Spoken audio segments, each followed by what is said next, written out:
Vitória na estreia. Vamos lá.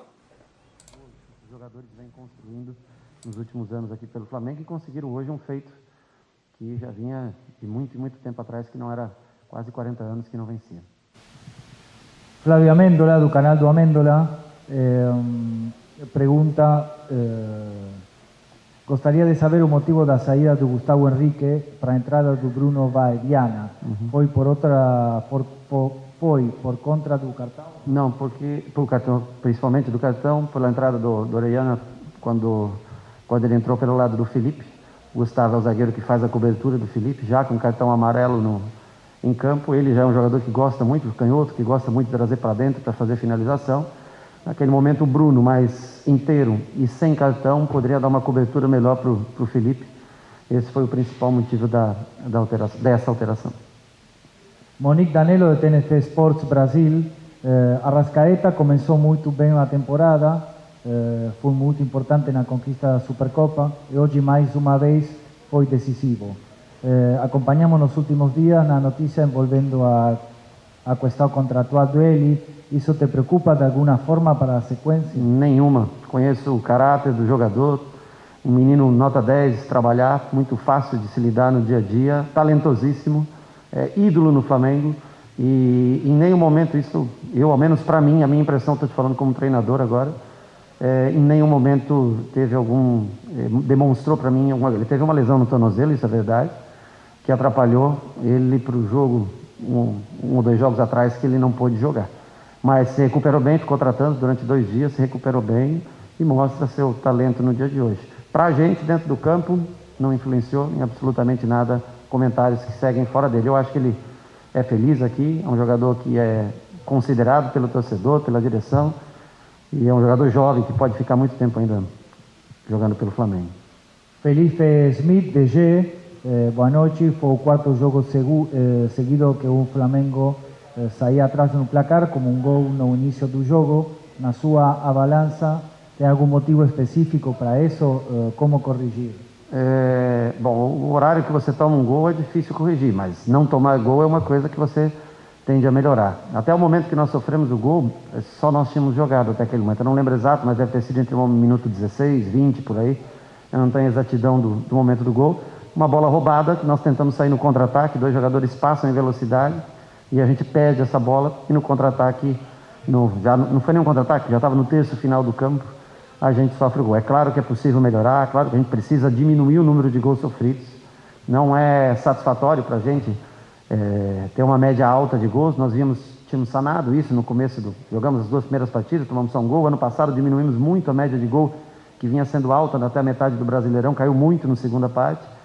Esse ano, agora, nos últimos jogos, realmente o número de gols sofridos é muito alto. Vamos tentar trabalhar, melhorar, para que a gente continue sendo positivo no ataque, mas melhore a situação defensiva.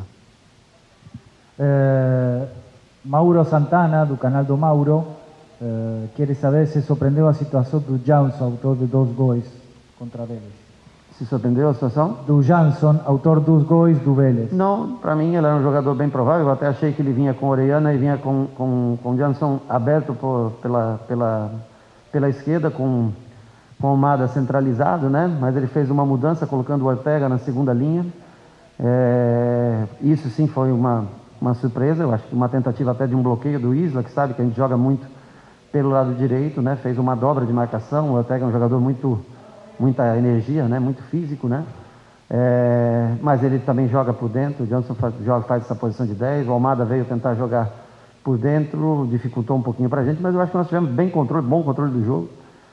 O Flamengo teve as grandes chances, teve a posse, teve a bola, sofreu um gol em momentos difíceis que a gente teve calma, personalidade, pela experiência que esse time tem, para ter paciência e reverter a situação. Eu relembro, eu como atleta, eu acho que ganhei uma vez em Libertadores na Argentina, e olha que eu fui o atleta brasileiro que mais jogou essa competição.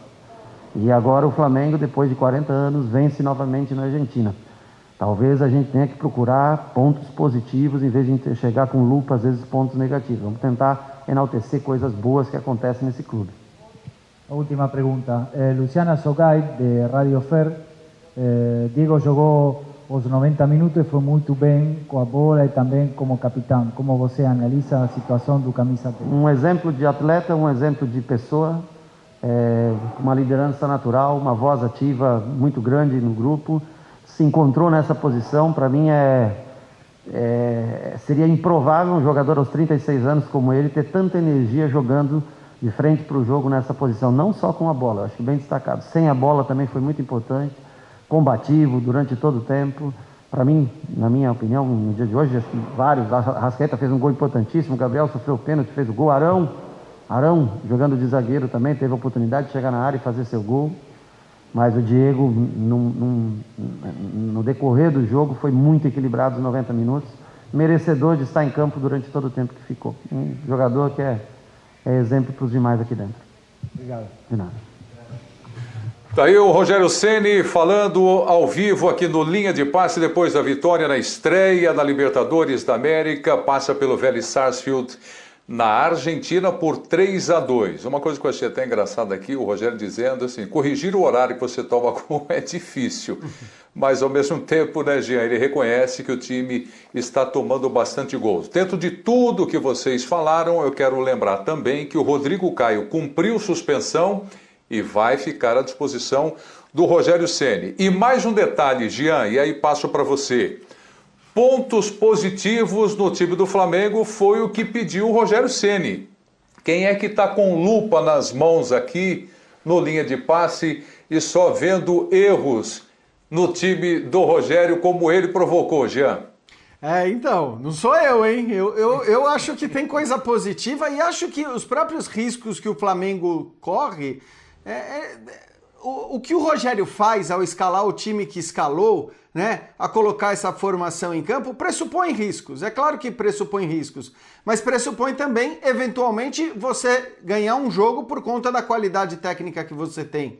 E acho que foi o que aconteceu hoje de novo. Então, quando você coloca mais qualidade técnica em campo, mais jogadores com capacidade de decisão, né? Seja os dois jogando como volante, seja um jogando como zagueiro. Quer dizer, quando você tem mais qualidade técnica e jogadores com capacidade de decisão, você aumenta a sua chance também de marcar. Eu concordo muito com toda a leitura que ele fez, inclusive a leitura sobre o Diego, que foi a minha leitura também. Para mim, o Diego foi o cara que mais jogou para o time. É claro que individualmente você pode destacar o Arrascaeta pelo passe, pelo golaço que fez e tudo mais, mas acho que o Diego fez uma partida excepcional e tem sido assim, não foi só hoje. Então, essa questão do meio-campo mais pegador, eu não sei se é uma necessidade, não sei se é isso.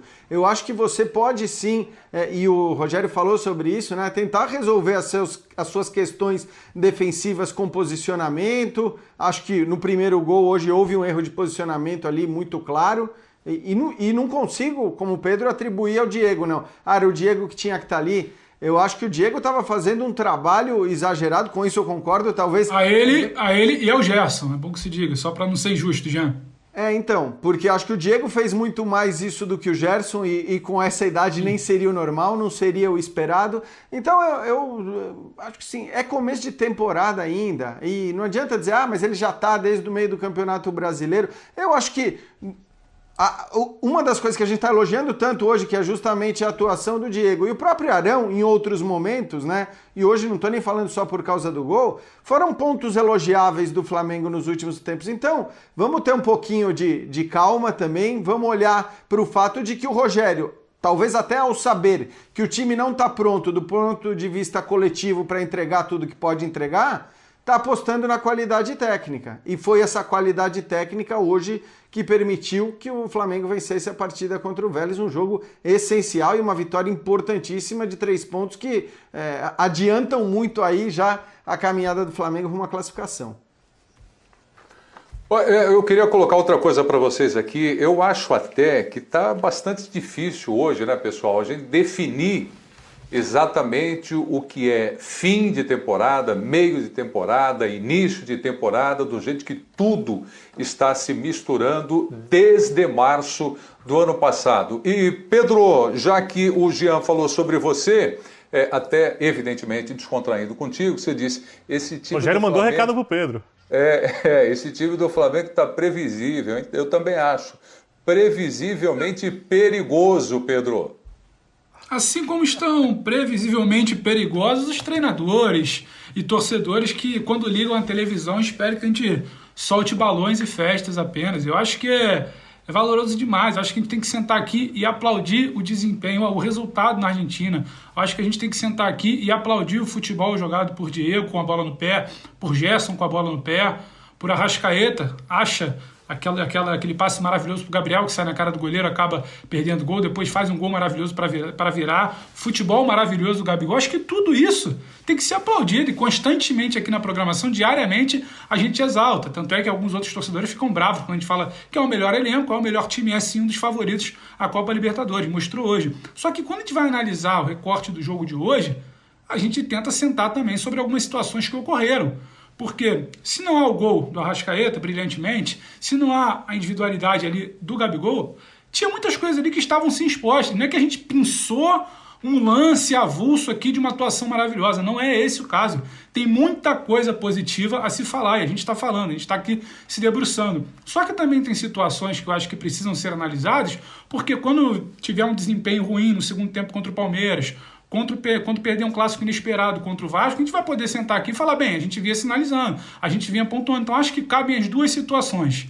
Nem tanto ao céu, nem tanto ao mar. Sim. Eu acho que a vitória é maravilhosa. Largar com 3 pontos na Argentina contra o Vélez, talvez o seu principal adversário no grupo, é ótimo. Ninguém aqui está falando nada do contrário, ninguém aqui é burro.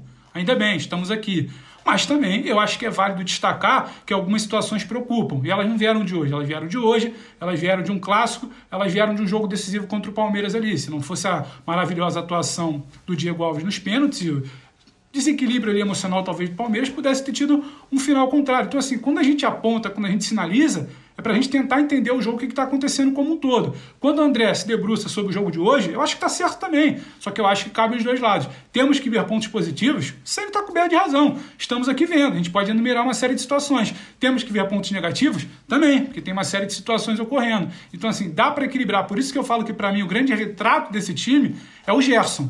Com a bola no pé, ótimo, sensacional. Quando não precisa ficar ali recuperando, perde pressiona que não conseguiu, perde velocidade, acaba ficando distante do ataque, se preocupando muito com a fase defensiva do jogo. Quando o Gerson está precisando se preocupar com a marcação, não está indo tão bem. Esse é o Flamengo de hoje, é a dualidade, é o que o André citou no comentário inicial dele. Vai precisar encontrar esse equilíbrio. Então, se o Flamengo está buscando esse equilíbrio, a gente também vai se dividir entre elogios e algumas sinalizações que são completamente compreensíveis. Ninguém aqui está inventando nada ou pegando um lance isolado de uma atuação que foi esplendorosa. Não é isso. Tem muito o que comemorar pelo resultado, tem muito o que comemorar pela maneira como larga. Agora, tem o que se observar também pelo jogo de hoje e pelas atuações recentes.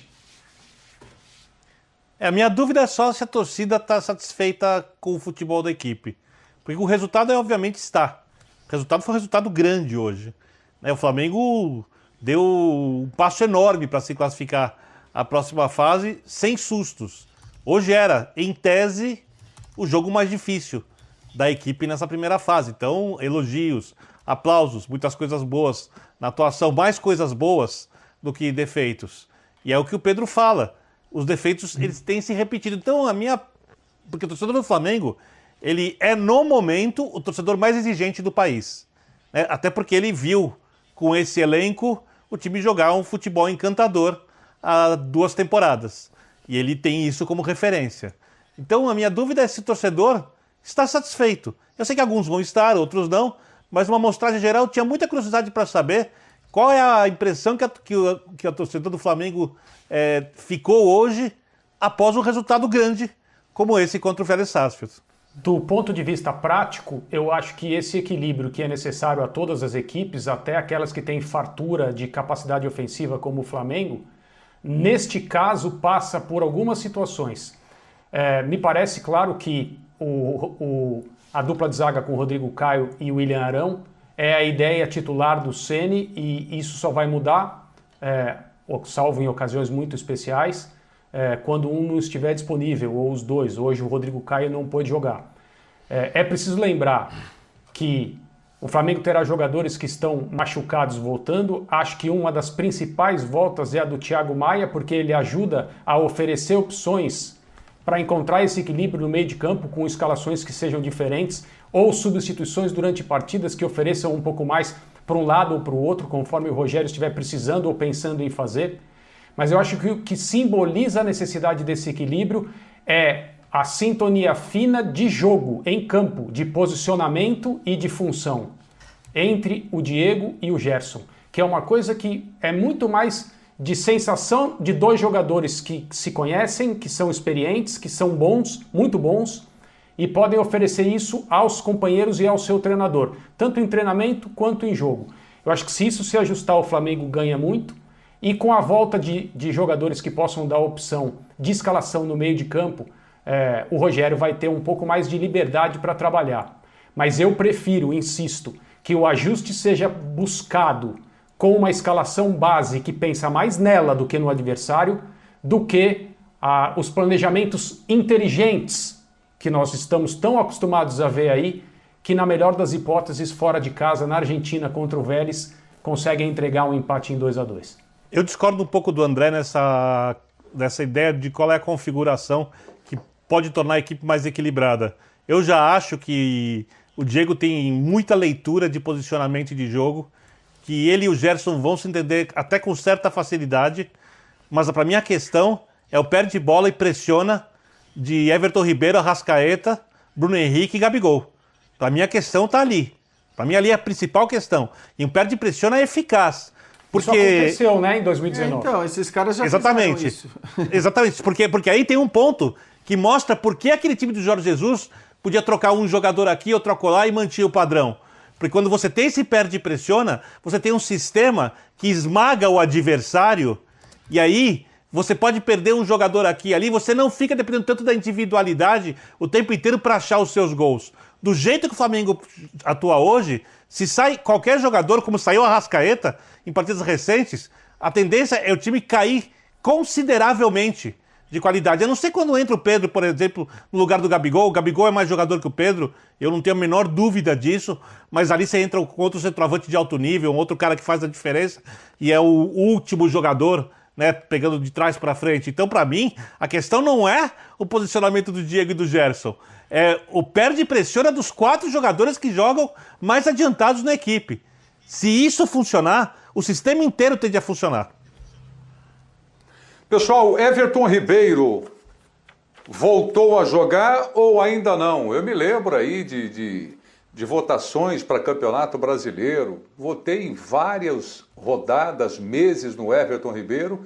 Não é o mesmo jogador de temporadas passadas, não é, Jean? Como é que foi o Everton hoje, começando agora a Libertadores da América? Ele claramente não é o jogador e não tem sido o jogador que a gente sabe que ele pode ser do ponto de vista criativo, da quantidade de chances que ele cria, até mesmo das chances que ele antes convertia e ultimamente tem desperdiçado, como desperdiçou hoje uma importante, essa daí que a gente está vendo, né? Porque acho que ele realmente quis tocar pro Bruno Henrique. O Zinho até falou, né? Talvez a questão da confiança mesmo nesse momento, para ele fazer isso e não para finalizar o gol, como ele faria num outro momento. Então acho que ele não é indiscutivelmente o mesmo jogador que a gente está acostumado a ver. Eu só quero fazer essa ressalva, porque se a gente está criticando aqui ou está dizendo que o Flamengo deveria marcar, pressionar mais e combater mais, da linha dos 3 meias, se é que a gente quer considerar uma linha de 3 meias, porque o Bruno Henrique muitas vezes se aproxima do Gabigol, ele é o que mais faz isso. Hoje mesmo é o que ele mais faz isso, né? Você pode ver onde ele jogou, onde ele se movimentou, onde ele tocou na bola, e você vai ver num mapa de movimentação o Everton Ribeiro jogando mais para trás, ajudando a dar combate ali e, portanto, auxiliando o Isla muito mais do que fizeram o Arrascaeta ou o Bruno Henrique quando a jogada era lá pelo outro lado, pelo lado esquerdo da defesa do Flamengo. Então, só fazer essa ressalva. Agora, claro que quando você tem um jogador que você sabe que pode criar muito mais, jogar muito melhor, produzir mais ofensivamente, não vai bastar você dizer só, legal, pô, ele tá ajudando o time, ele tá marcando. É claro que o torcedor espera mais dele porque sabe que ele pode fazer muito mais do que tem feito.